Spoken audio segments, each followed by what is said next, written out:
Rubisco Seeds is a family-owned company from Kentucky that's been around 10 years now. And their specialty is providing high-yielding canola hybrids to U.S. farmers. We caught up with them recently at the Commodity Classic Farm Show. So Rubisco Seeds is actually, this is its 10th anniversary.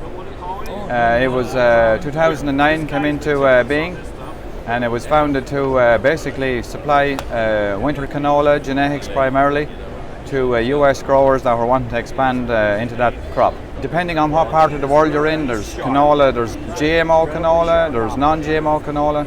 In North America, quite a lot of the market is GMO canola. However, there's an increasing consumer demand for non-GMO canola. We represent several European breeding programs that are, strictly non-GMO canola, high productivity genetics, high yield potential. So we're fitting that market niche, if you like, for customers who want non-GMO canola. In addition, a lot of the US regions for winter canola are double crop areas where they grow GMO soybeans and as a double crop behind canola. So it makes a lot of sense to grow non-GMO canola so we can effectively remove the volunteer canola in the next crop. So you spray Roundup Ready beans with Roundup, kills the non-GMO canola volunteer. So then it's a commercial advantage. Plus the fact that the non-GMO canola has been shown to yield at a higher level in the winter. Germplasm yields maybe 20 to 30% higher than GMO canola.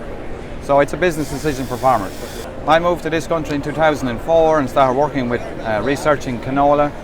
And really we started off from scratch on looking at different planting equipment, looking at different plates which we have here today at the booth for planters, looking at different ways of calibrating seeders, looking at residue management. So we have done a lot of work in the background, if you like, when this crop was in the early stages, on really developing a solid production program for growers in different parts of the country, depending on where they are. So they have success when they go to the field.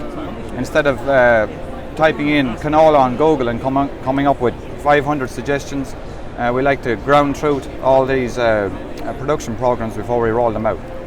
So we offer that sort of level of support, pretty deep level of support for growers all across the country. US canola production is primarily spring canola production. So if you look at the NASS statistics, it's about 18 to 1900 pounds per acre is the US average yield.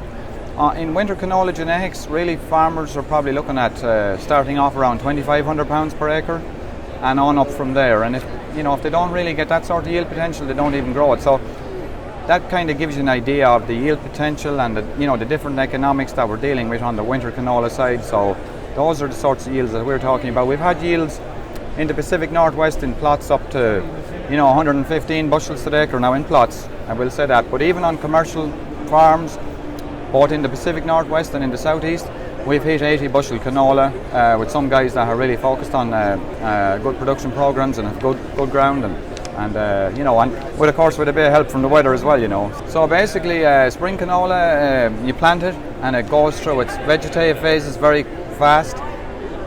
Compared to winter canola, it develops in the fall.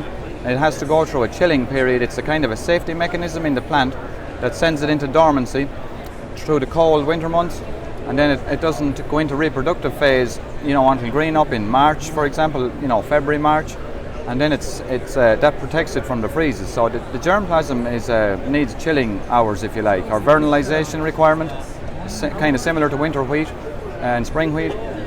So it needs vernalization to get it to make seed. If you plant winter canola in the spring and it doesn't get any chill hours, it won't put any seed on it. So it's a safety mechanism. We have several of our customers here that we do business with through the Midwest and in the Pacific Northwest that we meet here.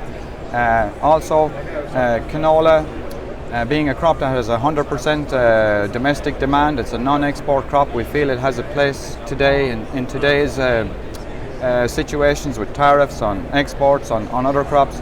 Canola is a crop that farmers can grow here and sell domestically, so there's no issue with tariffs or anything like that. So, and of course it's a good rotational crop, so a lot of benefits to the canola, and we feel a conference like this helps to illustrate and show this to a wide range of growers from across the region.